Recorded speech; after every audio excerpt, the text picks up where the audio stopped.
The sky was pale, as if winter had taken a bite out of it. Cold wind whipped through the alley beside the shelter, lifting scraps of plastic and old leaves that hadn't been raked in years. He pulled his coat tighter. It wasn't really a coat, more like two sweaters, stacked under a windbreaker that had lost its zipper and pride a long time ago. He wasn't looking for hope that morning, just eggs or bread, or anything on the shelter's leftover list. But then his eyes caught something taped crooked on the bulletin board outside, a paper. Bright red border, a little wrinkled from last night's drizzle. Free toy drive open to all families Saturday, 10 a.m., no ID required, no questions asked. He stared at the words longer than he needed to, as if saying them in his mind made them real. Across the lot, his daughter waited in the shopping cart they used like a stroller. Her fingers peeked out of her frayed gloves, tapping the bar like a drum. She hummed something soft and tuneless. He looked back at the flyer, eyes wet from wind, or maybe not. He didn't know what kind of toys they'd have, didn't care. Maybe a puzzle, maybe a bear missing an eye, but the word free clung to him like heat in the cold. It was something.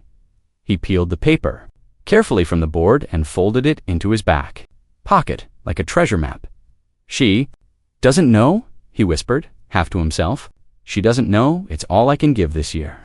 And with that, he turned, heading back toward the cart, toward his daughter's smile, already practicing how to make this feel like magic.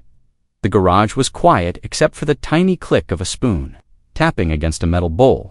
Morning light pushed through the cracked window in thin, cold lines, landing on the two bowls placed side by side on an old wooden crate they used as a table. He stirred the oatmeal slowly, trying to make it look fuller than it was. A little water, a little leftover milk packet from a school lunch, thin but warm. Warm, counted Daddy. Is it ready? Her soft voice floated from under the blanket fort she slept into chairs. One sheet, and a whole universe she imagined every night. Almost, he said, forcing brightness into his voice. Chef's special today. She giggled. You're the chef, he smiled, even though the pot was nearly empty. He scooped the smallest amount into her bowl first, just enough to make it look like a meal. Then he tapped the spoon against his own bowl, pretending he was taking the same amount. She crawled out, hair messy, cheeks pink from the cold. She plopped down on the crate, swinging her legs. Daddy, race, she said.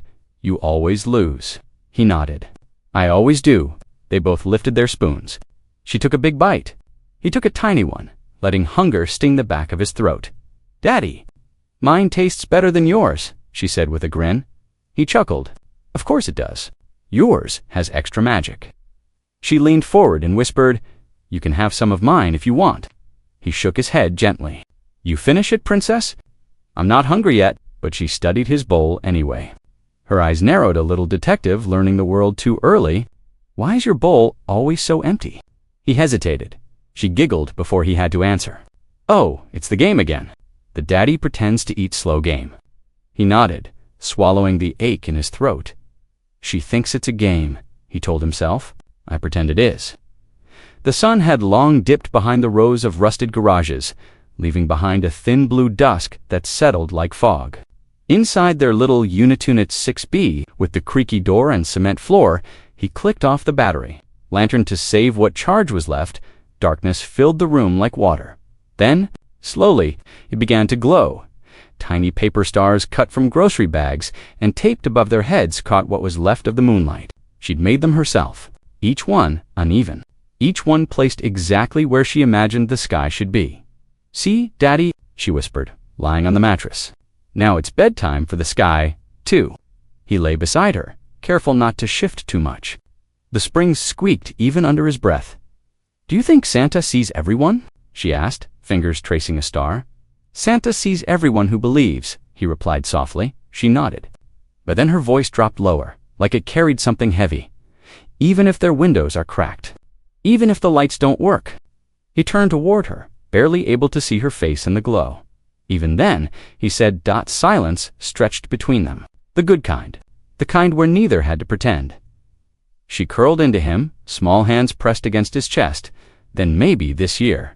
He'll bring us something warm, she murmured. He didn't answer. He just held her closer. Staring up at the stars, she made imperfect, scattered, fading. A breeze slipped in through the window crack, brushing against his cheek like a question. And then she asked the one he wasn't ready for, "Daddy, does Santa skip kids with broken windows?" His chest rose, fell. "No," he said quietly, holding the words like glass. "No, sweetheart. He looks for them first." The cold crept in slow that night, crawling up through the concrete and into their bones. She was bundled in 2 sweaters, a hoodie, and her favorite socks, with cartoon clouds threadbare now, the heels worn out, but she still believed they were lucky. He lit a small tea candle and placed it in the center of a cutout cereal box. The soft flame flickered against the silver insulation stapled to the garage walls. Casting long shadows, she pulled the blanket tighter and looked up at him. "Tell me a story." He leaned back, resting against the crate they used for everything. "A real one or a dream one?" "Dream," she whispered, already smiling. He exhaled, long and slow, then began. "There once was a little girl," he said, "who lived in a castle made of boxers." "Like this one?" she asked, glancing at their cardboard walls. "Exactly like this one. Except her castle had stars on the ceiling." He pointed up. "She made those." She beamed. "And her father," he continued, "was a knight. But not the kind with swords. He fought with words. And stories. And hugs." She giggled. "That's not a real knight. It is when the dragons are cold and the monsters are empty cupboards." He smiled. She curled into the pillow, eyes heavy, and every night, he whispered, he guarded her castle, no matter how small it was, because to him, it was the only kingdom that mattered. She blinked slowly. "What happened to the knight?" He paused, throat tightening. "He's still here," he said softly, "watching always." Her breathing slowed. The candle flickered. He stared at the box, its corners frayed, his kingdom, her home. He didn't know his voice had been shaken. The bell rang sharp at 3:15, echoing off the brick walls of the school like a whistle in a tunnel. Children burst out of the doors like a dam breaking, backpacks bouncing, sneakers squealing, laughter trailing like smoke. He stood by the gate, hands buried in his hoodie pocket, pretending not to feel out of place. His boots were covered in drywall dust. His name tag from the temp janitorial gig still clung to his chest, half peeling. He'd forgotten to take it off. He spotted her in the crowd, his little girl, hair pulled into lopsided braids, socks mismatched. She walked with her coat unzipped and her hands clutching the straps of her backpack like it held. Treasure. She scanned the crowd. Didn't see him yet. He ducked behind a car, fumbling to remove the name tag. When she finally saw him, she grinned wide and ran past the polished SUVs, past the moms in yoga pants, past the fancy lunchboxes and after-school plans. "Daddy." He dropped to one knee, arms open. She barreled into him like it had been weeks instead of hours. "You're late," she giggled. "I got stuck saving a school from exploding spaghetti," he said. Tugging on her braid, she laughed, louder, proud. Behind them, a few kids stared. One whispered something. Another pointed, "Is that your dad? He smells like mop water." One boy laughed. "He's the janitor." He stiffened. His daughter looked up at him. Then she turned to the group, beaming. "Yeah, my daddy cleans messes. All kinds, even dragons." They blinked. Silent dot. She took his hand proudly. He kissed her forehead. They walked away together, heads high. The rich kids laughed behind them. She waved anyway. The fluorescent lights in the school hallway buzzed overhead, casting a pale glow on the linoleum floor. He stood just outside room 12, adjusting the collar of his shirt, the one with the bleach stain on the side. It was clean. That had to be enough. Inside, the PTA meeting was in full swing. He slipped into the back row, behind a row of polished parents with dry-cleaned coats and steaming thermos mugs, labeled with boutique logos. His lunchbox clanked softly as he set it down, metal and older than most of the kids in the school. The teacher, a kind woman with tired eyes, smiled at him politely, but moved on quickly. A mother nudged her friend and whispered, "Isn't that the man from the custodian list?" He didn't flinch. He pulled out his cracked phone, pretending to check notes just to look like he belonged in the world of reminders and calendars. The screen had a spiderweb fracture from when he dropped it during his overnight shift. Couldn't afford a new one. Couldn't afford a case. A clipboard made its way down the row. Parents were signing up for Christmas party donations. He scribbled his name next to plastic forks that he could manage. As the meeting wrapped, The teacher called out over the chatter. "We're trying to share learning materials digitally this week. Do you all have internet access at home?" Heads nodded. Eyes sparkled. Then she looked directly at him, warmly. "Do you have internet?" He smiled gently, without flinching. "Not always," he said, "but we make it work." There was a pause, not pity, something softer. He stood, grabbing the lunchbox. The teacher whispered, "You always do?" He stood by pump number 6, watching the numbers blink slowly as the gas trickled in. $2.17.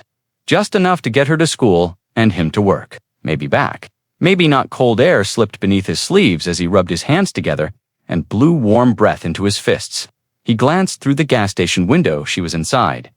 By the chip rack, studying the bright bags like they were fireworks, he smiled. She always read the flavors like poetry. From the corner of his eye, a sleek black SUV pulled up to the pump beside him. Tinted windows, engine barely made a sound. The kind of car that never needed to worry about the next gallon. Suit sharp, scarf draped like a magazine spread, leather gloves. They made eye contact for half a second. The man's eyes flicked to the duct tape on his bumper, the laundry bag in the back seat, the gas meter slowing to a crawl. Then came the look, not angry, not cruel, just. A pause. A single flicker of judgment, the kind that cuts deeper because it's silent. He looked away. The pump clicked. He capped it quickly and stepped toward the door, just as his daughter pressed her face to the glass and waved. He smiled back. Heart tight. The man in the SUV turned his back and tapped his card. He didn't know that man, but that man would change everything. The garage was quiet again, the kind of quiet that only happened after a long day of pretending everything was fine. She was asleep, curled under the big blanket, clutching the stuffed unicorn she'd gotten from a neighbor's donation pile. Its ear was half torn, but she had kissed it like it was gold. He sat at the edge of the crate table, flashlight clenched between his teeth, both hands busy.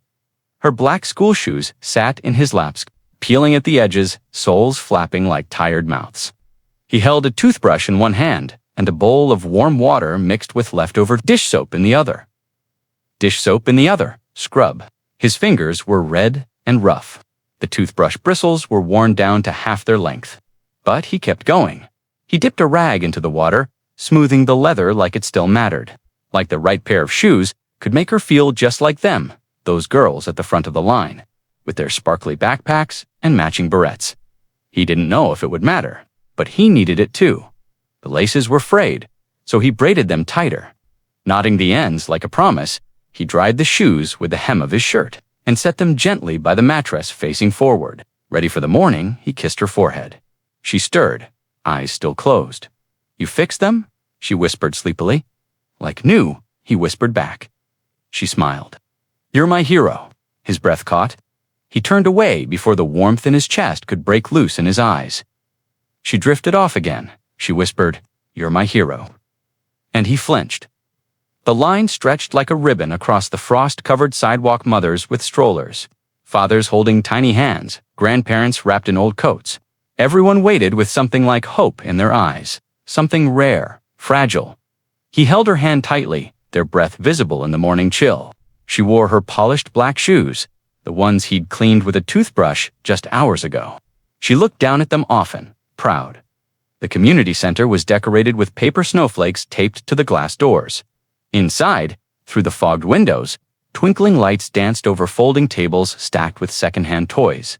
She bounced on her toes. "Do we have to pay with smiles or hugs?" She asked. "Both," he said, managing a grin. The line moved. Families shuffled forward. Laughter, sniffles, quiet thank yous filled the air.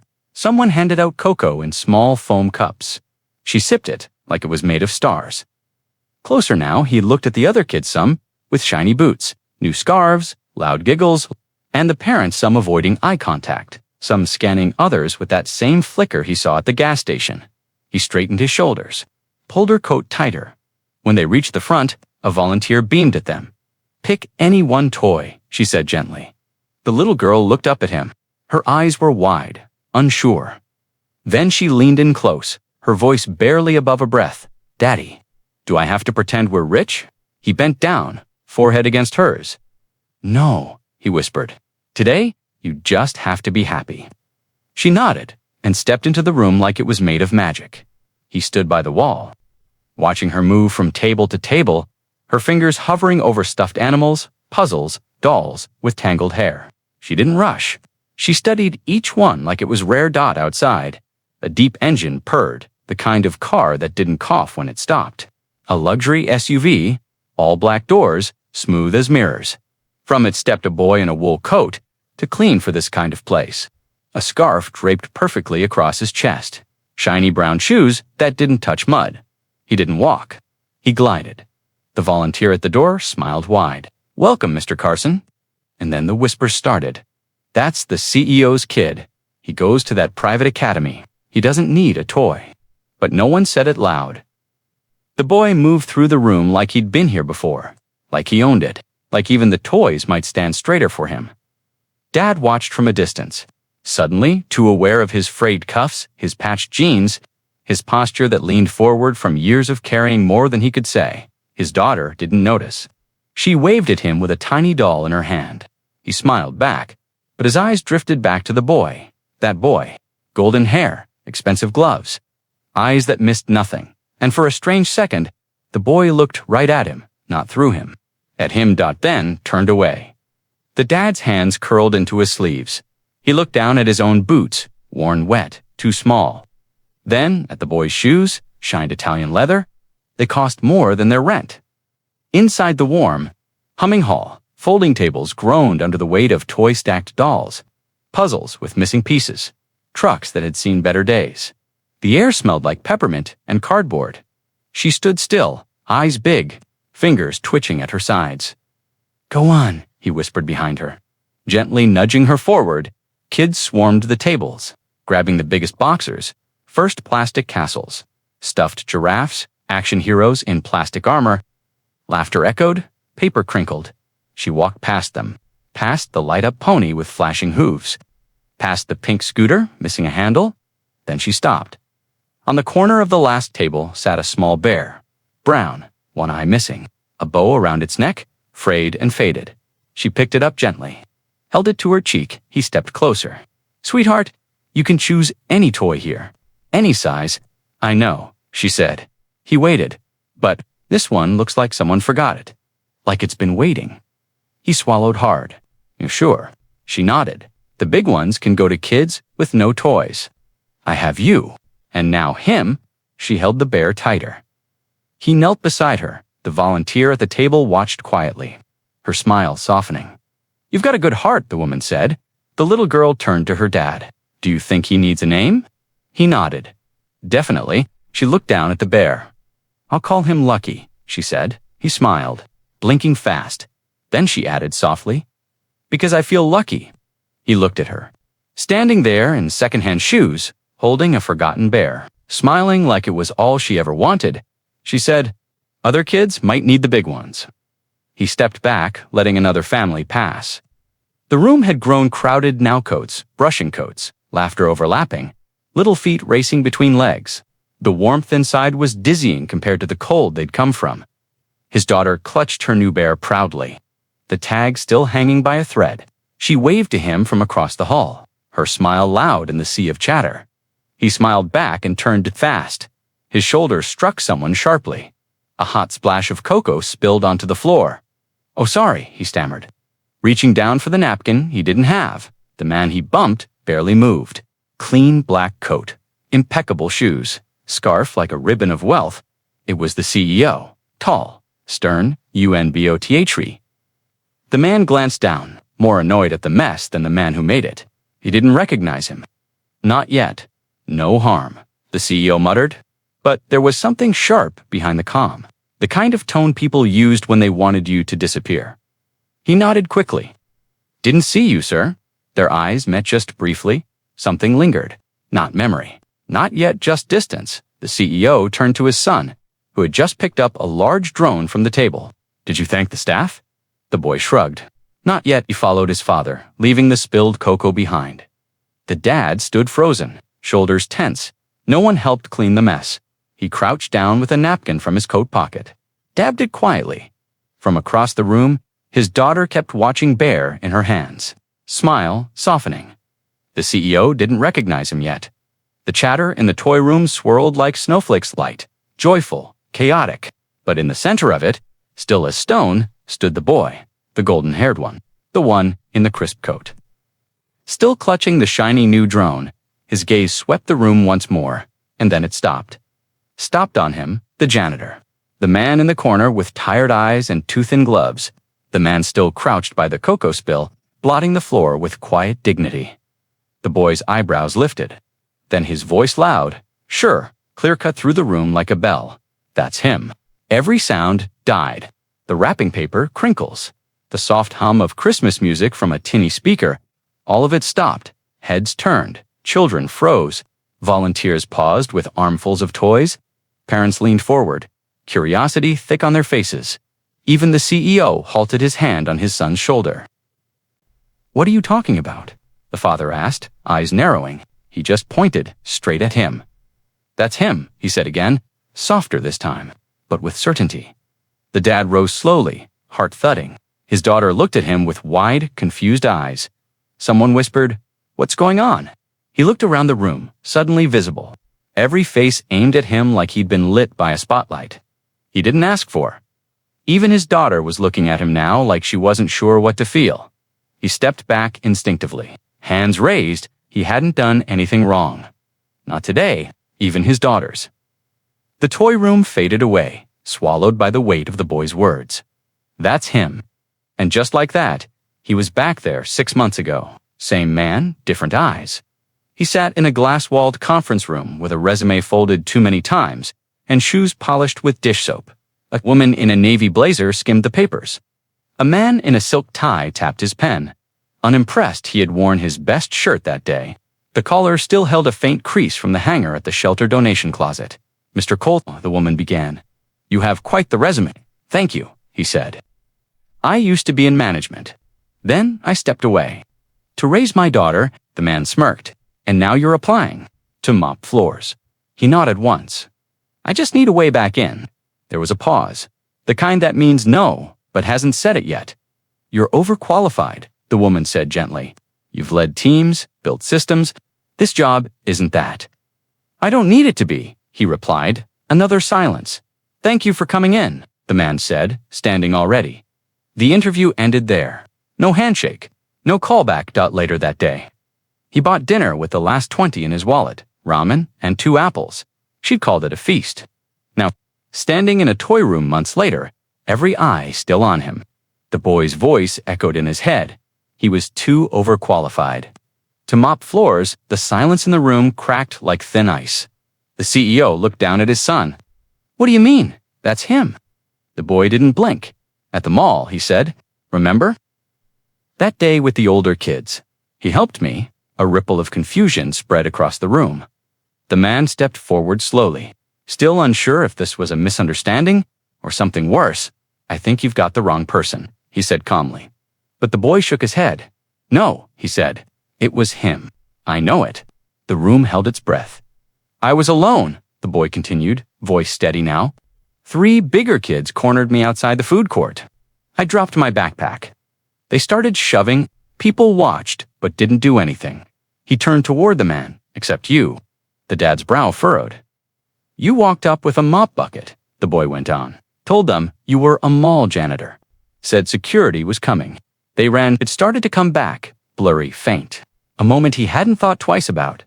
Just another day doing the right thing. "You didn't even ask if I was okay," the boy said, eyes wide. "You just picked up my backpack, handed it to me, and walked off." The CEO looked stunned. "Why didn't you say something?" he asked the man. "I didn't remember," the dad said softly. "It was nothing." "To me," the boy replied. "It wasn't." The crowd shifted uncomfortably. Now, unsure who the man in the patched coat really was, the dad stared at the boy still small, still golden but suddenly familiar. The dad had no idea what he meant. Until now, the silence cracked again, this time not with fear, but something else. The CEO cleared his throat, face unreadable. His son still stood, pointing, unmoved. Then the man raised a hand and waved gently toward the dad and his daughter. "Would you mind stepping forward?" The dad stiffened. His daughter's hand squeezed his. "I didn't do anything," he muttered, mostly to himself. "I know," she whispered. They walked slowly through the crowd. The sea of families parted like reluctant water. Every step felt loud, each stare heavier than the last. He reached the front where the CEO stood beside the donation table, now looking closely at him, really looking, I think. "We owe you a thank you," the CEO said quietly, hesitating. The dad said nothing. His daughter looked between them, confused but calm, clutching her bear. "She's your daughter?" the CEO asked, nodding gently. "Yes," he replied, his voice low but steady. The CEO knelt a bit to speak to her directly. "That bear looks like it's been waiting a long time to be chosen." She grinned. "So have we." A few chuckles from the crowd, but he didn't laugh. He stood, still wary, still unsure if this was kindness or curiosity dressed up in a tie. The CEO gestured toward the Christmas tree backdrop behind the tables. "We're taking a group photo to close the event," he said. "Would you join us?" He didn't like attention, especially not this kind. But his daughter nodded. "Okay," she whispered, tugging his hand. "Just one picture."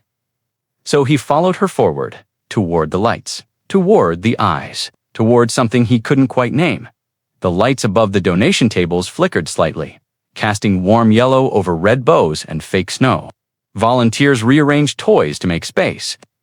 A photographer adjusted a tripod in front of the cardboard Christmas tree cutout. He stood off to the side with his daughter, waiting while the whispers began again. To his left, two women, both in tailored coats, both with clipboards. "Isn't that the man who works nights at the shelter?" "No. I think he's the one from the garage units down by Lincoln." Another voice from a cluster of parents, hushed but sharp. "Look at his coat. Doesn't even have buttons. Can't believe they're putting him in the picture."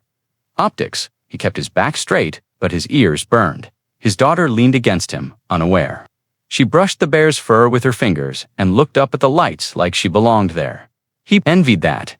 A man with expensive cologne stepped closer to his own son and whispered, "Don't touch that table. He's been handling everything." The words didn't sting. Not anymore.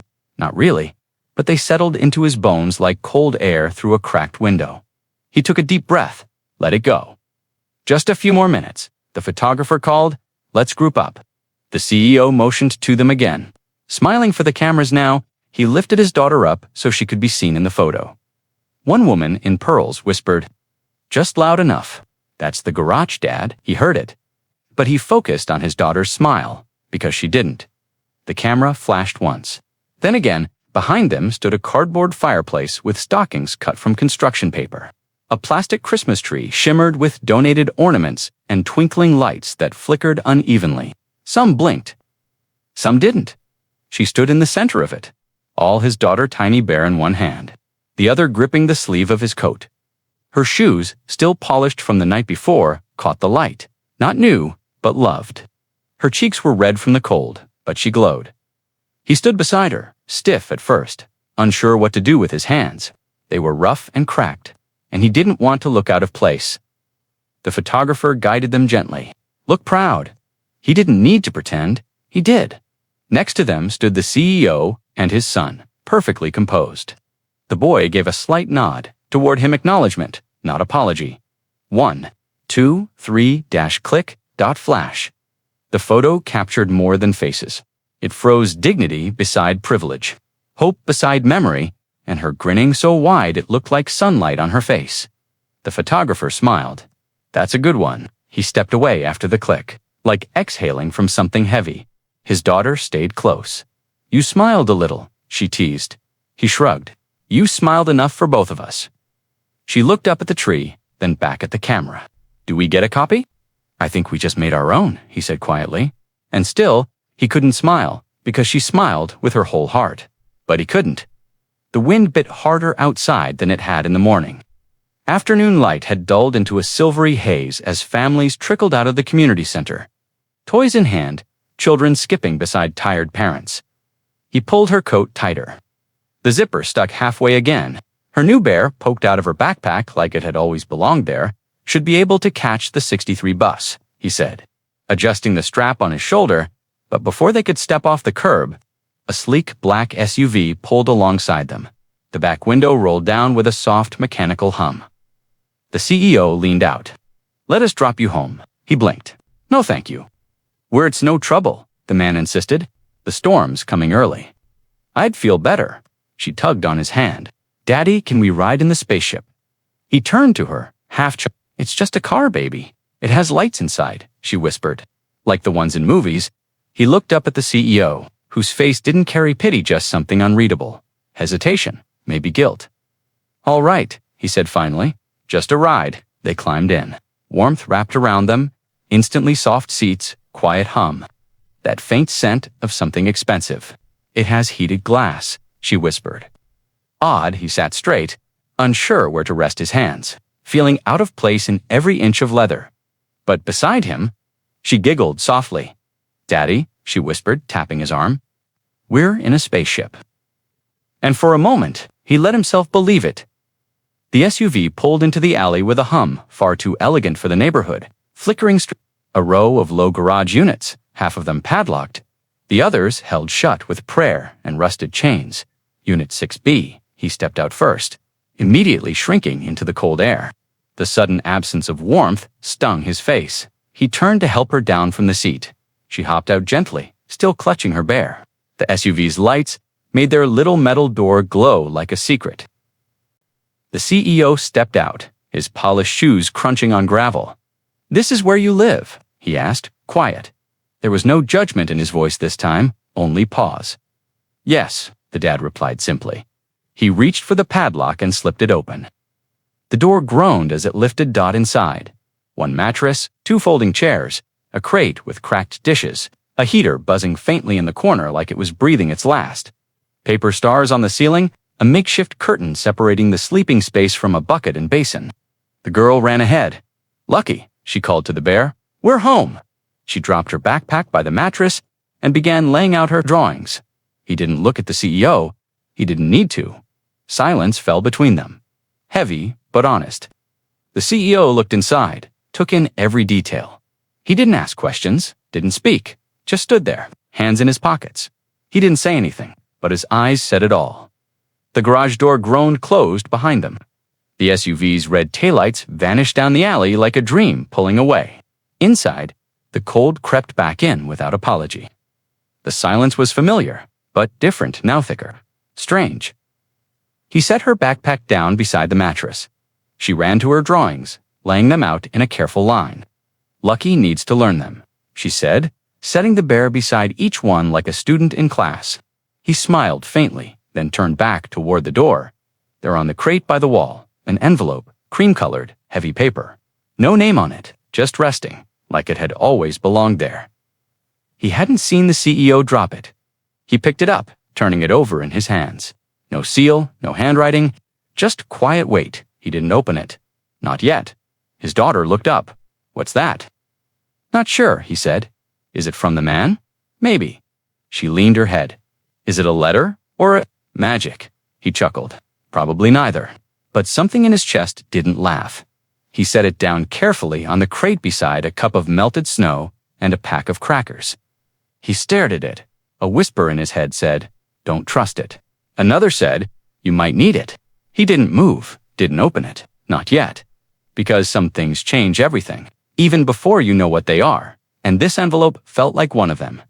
The envelope sat untouched on the crate. Casting a quiet shadow, he stared at it for a long time, and then, without warning, his memory pulled him somewhere else. A different desk, a different man, a different life.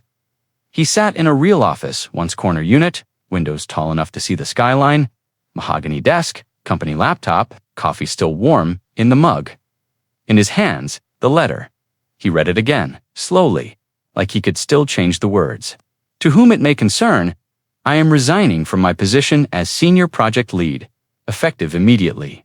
It was printed clean, no typos, no emotion. But his chest had thudded so loud that day, he could barely breathe. His boss had stared at him like he'd lost his mind. "You built this team," the man said, almost angry. "You're throwing it away." "I'm not throwing it away," he replied. "I'm handing it to someone else. And for what? Diapers, nap times for her," he said. "Steady?" They didn't understand. They never would. The office had buzzed with ambition. Promotions, bonuses, everything measured in titles and quarterly reports. But his world had shifted. Tiny fingers, midnight feedings. The way she held onto his thumb like it anchored the whole planet. He folded the letter, walked out. No backup plan, just her, back in the garage. He blinked, memory fading. The envelope on the crate stared back, and he thought again of the last time he made a decision that big. He traded boardrooms for bottle warmers. The envelope felt heavier now.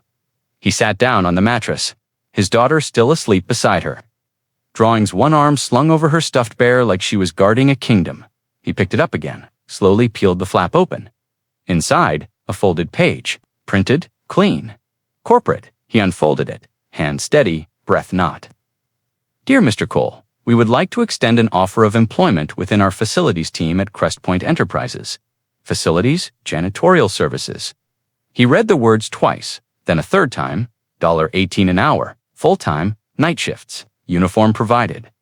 The CEO had signed it himself. He leaned back, the paper trembling slightly. It was honest work, and more than he'd seen in a while, more than enough to fix the heater. Maybe even move into something with a window that closed. Still, facilities. He'd built budgets once, led teams. Spoken at conferences now. They were offering him a mop and a set of keys, a backdoor entry to the company he'd once helped design a floor plan for. He looked at his hands calloused, cracked rough from scraping floors and folding laundry. Was this mercy? Or mockery? His mind spun. But then a soft snore from his daughter grounded him. He looked at her peaceful, arms wrapped around a bear with one eye, and the answer started to take shape. Because when you're a father, pride bends, so she doesn't have to break. He held the offer like a strange kind of lifeline. He didn't know yet if he'd take it, but it was the first time in months someone offered him a way back. Morning cracked, opened quietly. The garage smelled faintly of coal dust and last night's candle. The space heater clicked like it was tired of pretending. A sliver of sunlight crawled through the cracked window, landing on the wall beside their mattress. He rubbed his eyes and sat up. His daughter was already awake, legs crossed, paper in front of her, tongue peeking out in concentration. Crayons splayed across the floor like dropped treasure. He leaned over. "You're up early," she grinned, making something. He looked closer. A piece of cardboard from a cereal box, drawn in thick strokes of blue and black crayon. Stick figures. One was small, with pigtails. The other was taller, messy hair, a big smile. Between them, a tiny brown bear at the top in shaky, proud letters. "Daddy is the strongest." He blinked. The words blurred for a moment. She held it up with both hands. "It's for the wall. So when we feel sad, we remember who you are." His throat tightened. He reached out, gently took the drawing, and stood. The tape peeled off with a soft snap as he moved one of her older doodles. He pressed this new one into place. Right above the mattress, right where the stars used to be, she leaned into his side. "Even if you don't lift heavy stuff, you still win." He laughed under his breath. "I don't know, you're pretty heavy when you fall asleep in my arms." She giggled. He looked back at the paper. The cape she'd drawn him had stars on it. He stared a moment longer, then reached for the phone. He didn't know what he'd say yet, but he picked up the phone and called. The glass doors whispered open, same as they had months ago. Same lobby, same marble floor, same tall ceilings, with cold light cascading down like it never touched anyone long enough to warm them. But this time, he wasn't here to beg. He walked in wearing the uniform they'd sent him. Simple, clean, blue shirt, name stitched in white thread over the heart. New boots cheaper, ones but dry, his ID badge clipped to his collar, swinging like a quiet flag. People passed him without looking, just like before. Only this time, he didn't care. He stepped onto the marble with purpose, not permission. Pulled the cleaning cart behind him. Bucket, mop, spray bottle, fresh rags folded like armor. At the elevator, a young woman in heels pressed a button and barely glanced his way. A few floors up, laughter echoed faintly office, people settling into their days. But here, on the ground floor, it was quiet. Still, he paused at the glass wall, the same one he'd once stood behind with a folder in his hand and hope in his chest. He looked in at the conference. Room. They were in there again. Suits, notebooks, coffee. One of them looked up and didn't recognize him. That was fine. He turned away, rolled his cart toward the elevators, and began polishing the baseboards. His back was straight, his shoulders didn't.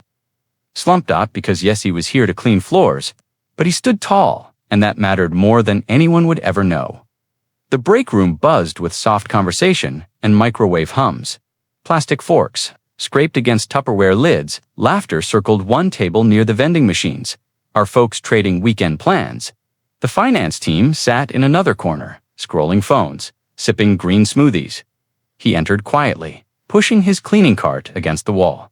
He didn't touch the food table, didn't approach the coffee pot, just unlatched the trash bin lid and began his sweep slow, steady, invisible, until one voice cut the air. Wait, isn't that... He didn't turn dot to young men by the refrigerator? Leaned in, whispering now. Yeah, that's the guy from the toy drive, right? No way, he's the janitor. One woman near the sink glanced over. She didn't say anything, but she didn't need to. He felt it. The shift in tone, the hush. People stared like they knew a secret, but not well enough to understand it. He kept moving, picked up a wrapper, wiped a counter. A woman from marketing, too polished for a Tuesday, leaned into her friend. Didn't he used to be someone? Didn't he used to? He heard that part, but he didn't look up, because maybe once he did used to be someone with a title, a view, a team. But right now, he was something else, present, providing. Standing on his own 2 feet, he closed the trash bin, pushed the cart toward the door. Let them whisper. He had nothing to prove, and everything to protect. The afternoon lull had settled over the office. Phones quiet, keyboards idle, the sound of distant clicking heels replaced by soft jazz coming through the overhead speakers. He was on the 12th floor, mopping the polished hallway that led to executive offices, moving slow, steady, head down dot, until the elevator dinged behind him. He didn't turn at first. Then came the voice, high, small, clear, familiar. He looked up. Standing there in a pressed school uniform and a wool coat too neat for the setting was the CEO's son, the boy, golden-haired, holding a paper bag. I'm not supposed to be here, the boy said, stepping forward. My dad's in a meeting. I told his assistant I had homework. The man blinked. You need something. The boy nodded. I wanted to say thank you, again. You already did.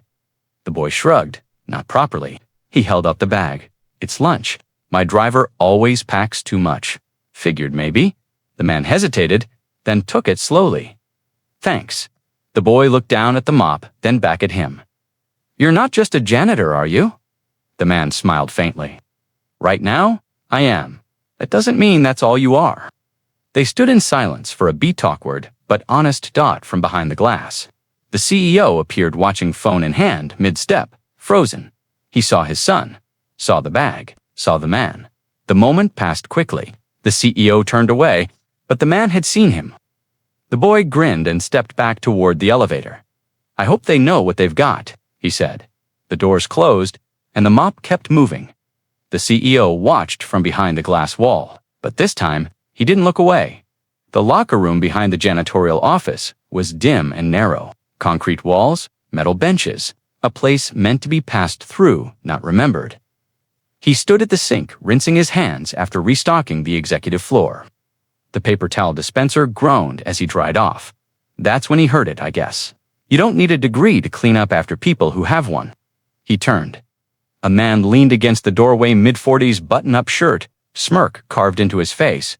Building operations manager, the kind who liked his clipboard more than people. You used to be in some fancy position, right? The man added, stepping closer. Now you're scrubbing the floor you probably helped design. He didn't respond, just tossed the paper towel and began folding his cleaning cloth. Funny how life humbles people, the manager went on. Some of us climbed, some of us slipped. Another worker in the back looked up, unsure whether to speak. He didn't. The dad finally turned around, eyes calm. I show up. I work hard. That's enough for you. Maybe. The man chuckled and walked off, shoes squeaking. He stood there a moment longer. Not angry, not broken, just still, because he'd heard worse. And when you've been stripped to the bone, someone throwing words at you is just wind. He smiled through the insult. But the CEO DIDN, single quotes 2 dot from just down the hall, unseen but listening. The CEO had paused mid-step and didn't forget what he heard. Before the uniform, before the garage, before the toy drive. It was just another Tuesday at the mall. He'd been pushing the mop bucket down the marble corridor between a closed smoothie stand and an underlit bookstore. Christmas music leaked faintly from the ceiling, speakers tinny, cheery, disconnected. Then he heard it, a scuffle, not loud, but tense, voices that didn't belong to laughter. He peeked around the corner and saw them 3 boys, older, circling someone smaller. The boy had a school blazer, clean shoes, backpack spilled across the floor like a broken shell. The taller boys jeered, one nudging the boy with his elbow, another grabbing the dropped notebook. No one else moved. A woman with shopping bags glanced once, then turned away. That's when he stepped forward, pushed the mop gently aside, picked up the backpack without a word, slid the notebook in, stood taller than he had in weeks. "Security's 2 steps behind me," he said flatly. The biggest boy laughed. "Who are you supposed to be? Someone who doesn't care if he gets fired?" That made them pause. Then muttered curses. One boy shoved the other, and they scattered. The boy stood frozen. He handed the backpack back without eye contact. "You okay?" The kid nodded. "Get home safe," he said, already turning back toward the mop. No names. No thanks. Just a forgotten act of instinct. He never thought about it again. Not until now. Because standing in that mall, he never even gave his name that day. The classroom smelled like glue sticks, crayon wax, and pencil shavings. She sat at her tiny desk, legs swinging, tongue pressed against her lip as she colored in the background of her story. It was Hero Week in Miss Langley's first grade class. Each student had been asked to draw a picture of their hero and write 3 sentences about why her classmates had picked firefighters, astronauts, police officers, doctors. She picked someone different. When the teacher walked by, she stopped and leaned in. "Is that your dad?" she asked softly. She nodded proudly. "Uh-huh. He's really strong. Not with weights, but with things like holding everything together." Miss Langley smiled. "Would you like to read it to the class?" She stood up slowly, walked to the front. The class hushed. She held the page high. Crayon drawing on top, big stick figure in a blue shirt. A tiny girl beside him, and above them, cardboard stars. "My hero is my daddy," she read aloud. "He used to have a job in a big office, but now he cleans buildings so I can have toast and hugs and crayons." Some kids giggled. She kept going. "He always smells like soap and outside, and when I'm scared, he says, 'Come here, baby bear,' and then I'm not." The class went quiet. Miss Langley smiled gently. That was beautiful. Later that day, the teacher pinned it on the hallway board right at the top, so every parent walking by could see it. The drawing didn't have a cape, but it didn't need one, because the caption said everything. "My dad is a superhero." The mop water rippled with every step he took, the bucket wheels clicking softly across the marble floor. He didn't look rushed. He never did. He moved like a man who had stopped pretending to be invisible. But today, something pulled him off course. He paused outside the conference room on the 18th floor. Glass walls, sleek black chairs, laptops open. A tray of untouched croissants sat at the center of the table like decoration. Inside, the board members laughed at something the CEO had just said. The room shimmered with quiet confidence, as if none of them had ever missed a bill or skipped dinner for their kid. He stood just outside, holding the mop handle like it was a cane, a sword, and a crutch all at once. He stared through the glass. At the chair in the far corner, his old chair, he used to sit there every Monday, running point, fielding data, pitching plans to men who now didn't even recognize his face in the hallway. It wasn't bitterness that sat with him now. It was memory. And maybe a small ache. He didn't want that chair back. Not really. But the man who sat there now, he wondered if he ever had to choose between a promotion and a bedtime story. A voice echoed behind him, someone from HR. Distracted, "Hey Ken, you get around to the elevators before lunch rush." He nodded once. Didn't look back. He pushed the mop bucket forward, but not before glancing once more at the chair. He used to sit in that chair, but today he stood taller outside it. The blinds were half drawn. Afternoon light slanted across the CEO's desk, in clean, golden stripes, falling on spreadsheets, coffee stains, and a photo of his son at last year's science fair. He sat alone, fingers steepled, staring not at numbers, but at the resume on his screen. Cole, David, past experience, project lead, budget strategist, systems architect, current role, custodial technician, night shift. He leaned back slowly in his leather chair. He remembered now the toy drive, the mall incident, the envelope. His son hadn't stopped talking about the man for days. He didn't ask for thanks, Dad. He just helped. And now here he was, working quietly, showing up early, never complaining. The CEO rubbed his temple. "What do you do with a man like that?" he murmured. HR had asked the same thing that morning when he'd floated the idea of reconsidering Cole's position. He didn't reapply, they'd said. He hasn't asked for anything. Exactly. He swiveled in his chair, watching the city skyline blur through the glass. The board wouldn't care, not unless it made a headline. But he cared now, because something about this meant the quiet way he protected his daughter. The way he stood beneath stairs without shrinking it, scraped against the CEO's own memory of what leadership used to mean. He opened his drawer, pulled out the gala invitation list, paused, then added one more name. He whispered to himself, "I owe him more than I realized." The mailroom was always quiet after 6 p.m. He was sweeping the back corridor, humming softly. To himself, the same lullaby he used to sing to her as a baby. It helped the night pass. A tap on the shoulder startled him. It was the receptionist's bright lipstick, high heels, clutching a stack of envelopes like they weighed nothing. "This came for you," she said, holding out one envelope. It was thick, cream-colored, gold trim, heavy in the hand.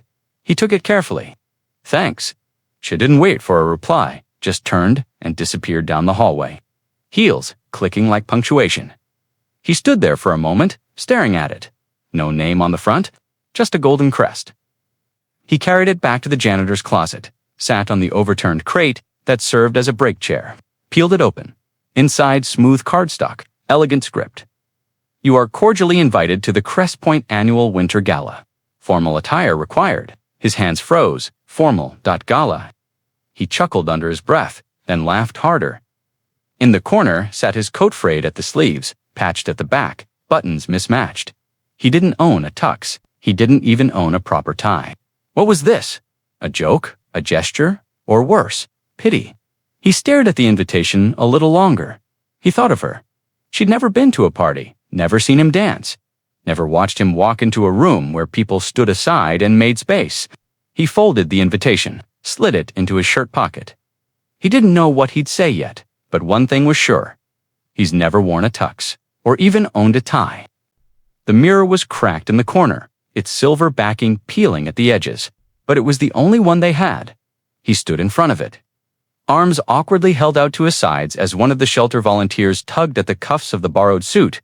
Whoever owned this before must have been built like a scarecrow.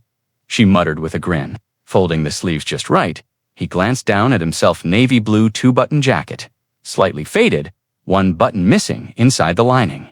But it fit. Not perfectly, but enough. His daughter sat on the mattress, legs swinging, eyes glowing like Christmas morning. "Daddy," she whispered, "you look like the people in magazines." He gave a sheepish smile. The before picture or the after? She giggled. The tie came next, borrowed from the church donation box, clip-on burgundy. He looked back at the mirror. It didn't look like him, no cap, no mop in hand, no duct-taped boots, just a man. With his chin up. The volunteer stepped back, arms crossed, proud. "There? Go knock 'em dead." He exhaled slowly. She handed him a pair of shoes, black, stiff, from H. He slipped them on, heart pounding. His daughter stood beside him, still in her coat, watching, like she was memorizing the moment.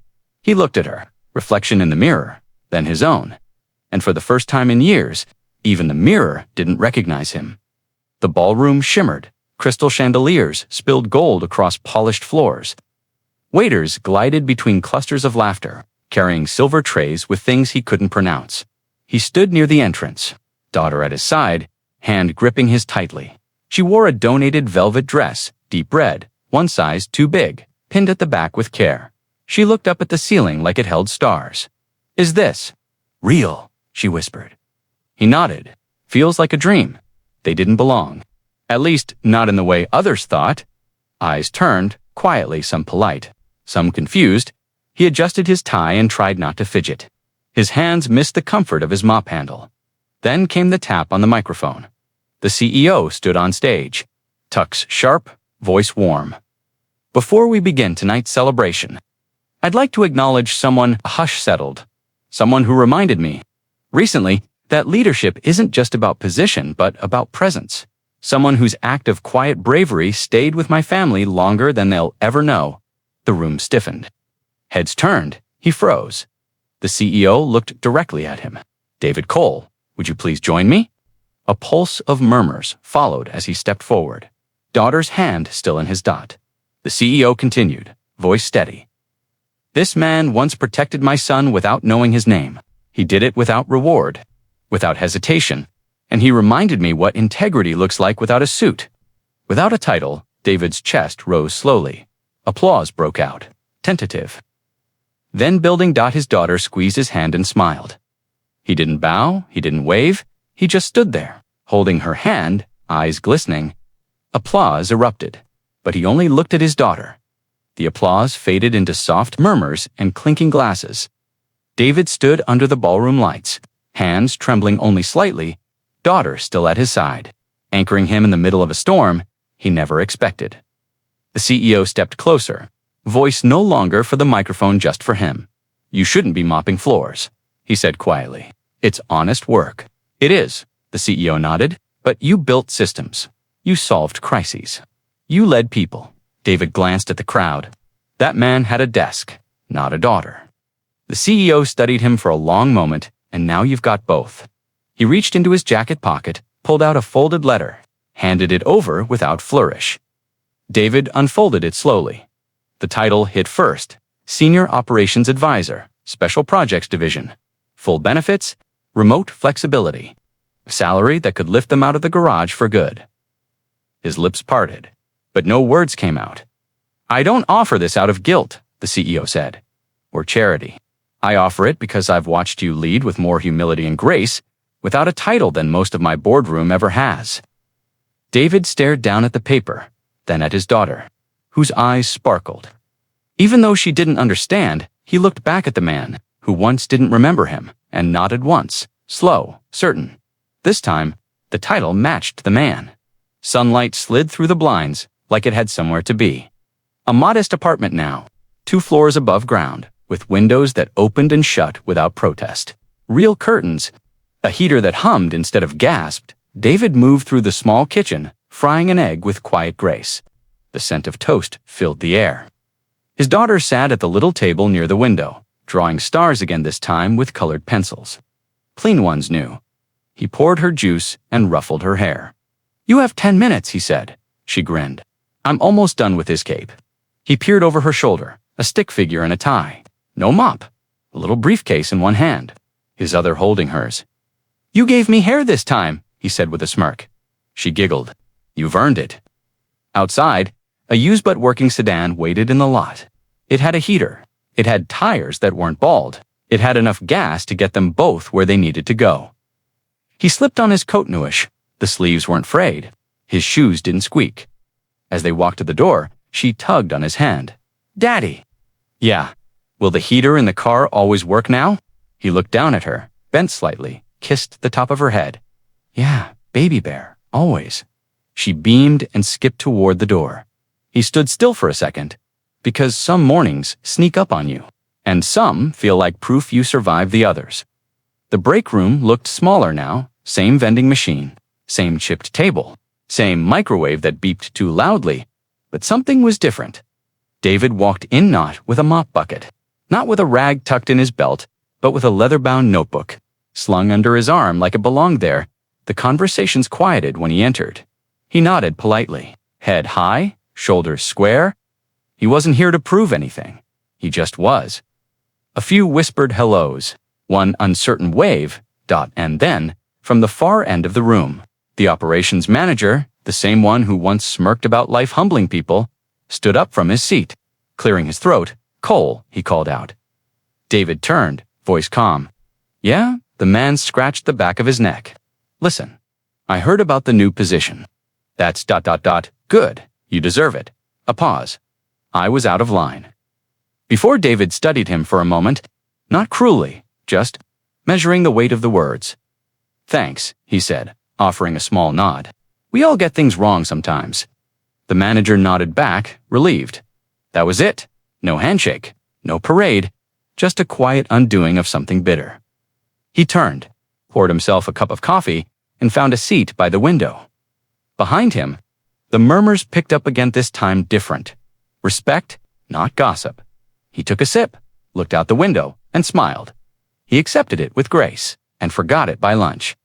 The new apartment still smelled like fresh paint and cardboard. Boxers lined the hallway, half unpacked. A couch someone from the office helped him carry in. Real light bulbs in every fixture. A bedroom with a door that closed on and on one small wall blanc and waiting she began again. She peeled tape from her fingertips and pressed the first drawing up, then another, stick figures, paper stars. A new one with a car that didn't smoke, and a bed with no holes in the blanket. He stood in the doorway, watching. "You sure you want to start another wall?" he asked. She turned, hands on her hips like a little architect. "Every castle needs a story wall." He stepped closer, smiled. "Is that what this is?"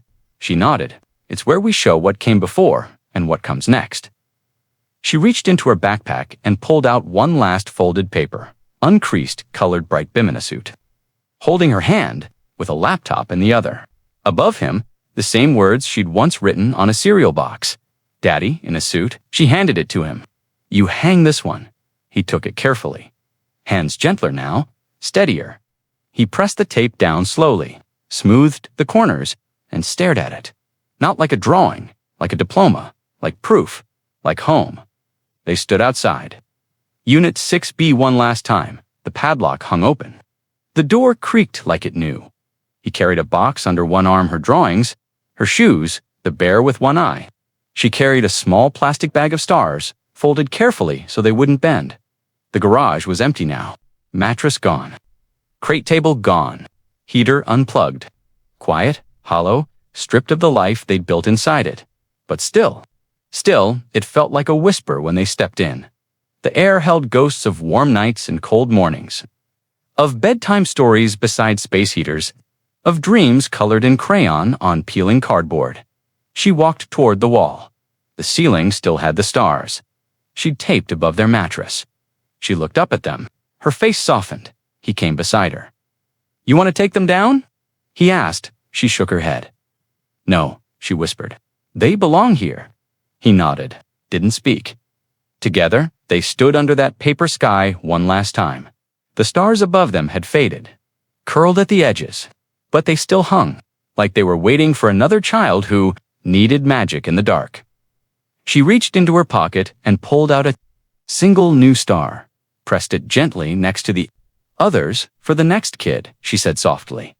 They walked out slowly. He pulled the door down behind them. It closed with a soft clunk and the garage went quiet again. She left the paper stars on the ceiling, and that's how they knew they weren't coming back. The office was quiet, tucked behind glass walls and heavy doors. Late afternoon light spilled across the floor in gold stripes. David stood just inside the CEO's office, no clipboard, no cleaning rag, just himself. The CEO motioned toward the chair across from his desk. David nodded, and did dot. There was no formality this time, no speech prepared. Just two men with history in their silence. The CEO folded his hands. "I didn't bring you here to talk business." David raised an eyebrow. "Then what?" The man hesitated, looked down, then back up. "I just wanted to say, I see you now." David leaned back, arms crossed softly over his chest. "You didn't before." "I didn't look," the CEO admitted. "Not really." A long pause. David finally spoke. "I didn't take that job because I wanted to prove something. No, I took it because I couldn't let my daughter believe the world forgets the ones who keep going." The CEO nodded slowly. "You showed her something I couldn't," he said. "Strength without shouting, grace without reward." David stood. "I appreciate the opportunity," he said. "But I didn't come for thanks." He looked toward the door, then back again. "You didn't save me," he said gently. The CEO tilted his head. David smiled. "Just a little she did." And with that, he walked out quiet steps, steady hands, leaving the past in the chair where he once begged for a job. The toy drive buzzed again. 1 year later, same folding tables, same plastic snowflakes, new faces. Old Hope. Children ran between tables, mittens flapping. Volunteers passed out cocoa with smiles that reached their eyes. The tree had brighter lights this time. The speakers hummed a soft carol. David stood near the door, holding his daughter's hand. She had grown taller. Her coat fit now. The bear, still one-eyed, peeked out of her backpack like a familiar guardian. He didn't wear a suit today, just a warm sweater and soft eyes. They weren't here for toys. They were here to give. He had spent the morning sorting books and wrapping stuffed animals. His daughter had helped hand out juice boxes, reminding every child, "You matter." Across the room, a small boy tugged at his mother's coat. "Mom," he whispered, pointing across the crowd. "That's him." She leaned down. Who? The boy kept staring. "That's the man in the picture, the one from the poster. He's the helper." David didn't hear it, but someone else did. The volunteer coordinator smiled and nodded toward him. "That's him," she said. "He's the reason this drive doubled this year." David helped a child tie their shoelace. No applause, no spotlight, no spotlight, just warmth. He looked up and caught his daughter watching him. Beaming from across the room, he smiled back. This time, freely. The little boy kept pointing. "That's him." And for the first time in a long, long time, David believed it.